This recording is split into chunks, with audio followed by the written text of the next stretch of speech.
Hello students, hope you are doing well. So here we have a tech directions for questions.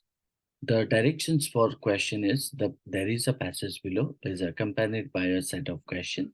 We need to choose the best answer to each question. What I assume that you have already gone through the text. So let me give you a very small details about this particular text, what this text is all about. The text is indicating about egalitarianism. Egalitarianism. So what do you mean by egalitarianism? It means called as equality or believe in equality. So it is pointed that it is a complex and debated concept, isn't it, in social and political thought. So it encompasses various perspectives on human equality, which can differ in their focus and regions, isn't it? So it is also stated about while the term egalitarian is used in different ways, it may not necessarily mean making people's condition the same in all respects or treating them identically. So it is also pointed that egalitarianism or an egalitarian viewpoint often centers on treating individuals as equals, emphasizing their fundamental worth and moral importance. In contrast, a non-egalitarian might believe that individuals burn into social, you can say that social caste, favored races or ethnicities, or with specific desirable traits. Uh, should be given more weighted moral consideration. Now, if I look into the next one, there is also controversy. You would find out there is also controversy surrounding the scope of egalitarian norms and such as who is entitled to equality of status, some restricted to all and only human beings, while others extend equal moral status to all and only persons, which may include excluding some humans, while including mm, some you can say that some valuing equality as a means of specific goal, and others valuing equality for its intrinsic worth or as part of an ultimate objective. These forms of equality can be valued conditionally or unconditionally, right?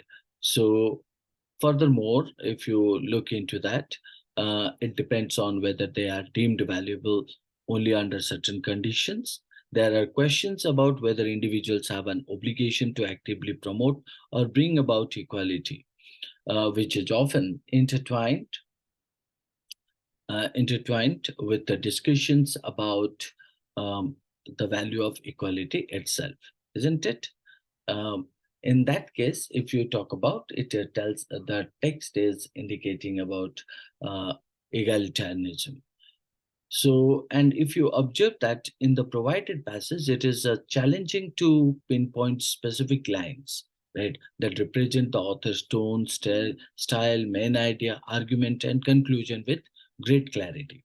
As the passage is comparatively, known as an abstract, um, and also you talk about focuses on defining and discussing the concept of what egalitarianism. However, you can find out a general analysis here. So if I talk about that, the tone of the text, so the tone of the text would be what? It will be called as a neutral and scholarly, right? Neutral and scholarly.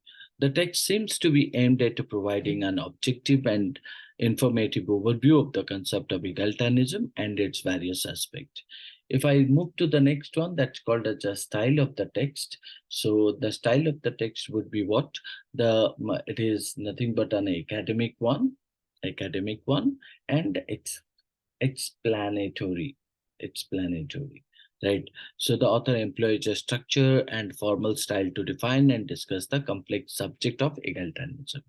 Next, if you observe the main idea of the text, which I have already pointed, the main idea of the passage is to present an overview of the contested concept of egalitarianism, uh, and it delves into the different dimensions and perspective on human equality, discussing uh, what it means, you can say that to treat people as equals, various criteria for equal moral status, and the condition under which equality is valued. That is what the main idea we can point out. Right now, the author also put a kind of an argument that the text, if you observe, so generally we don't find out, but at the same time, the different facets of egalitarianism is the author's argument, exploring the range of perspectives and issues related to equality and its moral significance, isn't it? Now, at the end of it, the conclusion, the passage does uh, give a definite stance or statement. Instead, it leaves the discussion open-ended, recognizing that the value of equality and the duty to promote it are subjects of ongoing debates, isn't it? Right. So the passage functions as an informative analytical introduction to the topic of egalitarianism, aiming to provide readers with a foundational understanding of the concept and the associated debates and consideration.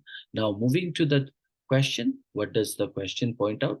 The question asked here, according to the passage, which of the following would qualify as an instrumental egalitarian?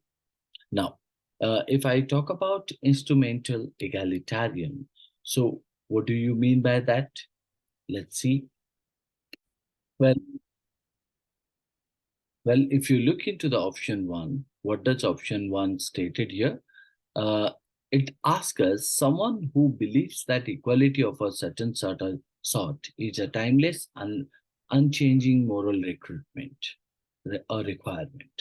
So option two stated someone who advocates that equality brings about other good outcomes in a way which is not unique to egalitarian theory.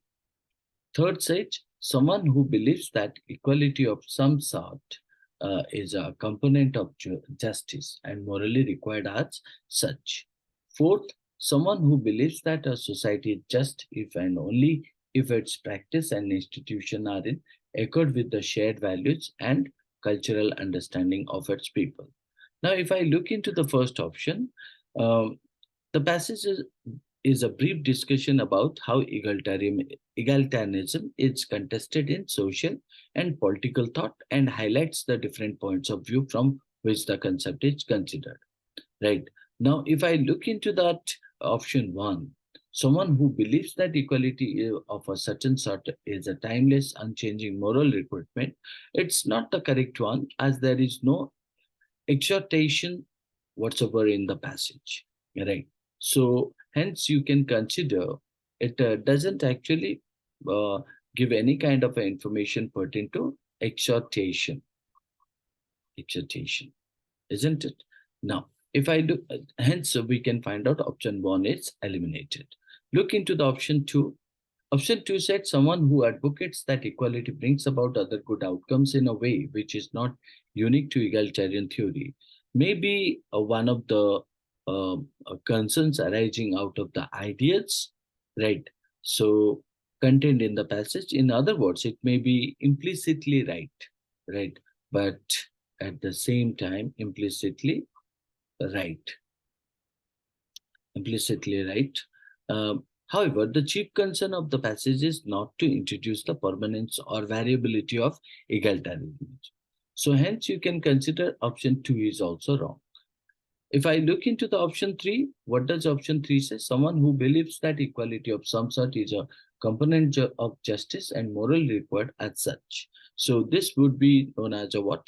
Appropriate, as the passage is clearly discussing about egalitarianism and contested in social and political thought and giving a much more highlighting ideas on the different points of view from which the concept is considered. So hence you can find out option 3 would be the correct answer. But look at the option 4. Option 4 stated someone who believes that a society is just if and only if its practices and institutions are in accord with the shared values and cultural understanding of its people. So this can be called as a far beyond the scope of the passage, as nothing is stated or implied about the, you can say that individual, right? Individual conduct and institutional arrangement. Hence, we can consider the correct choice would be answer 3. I hope you understood.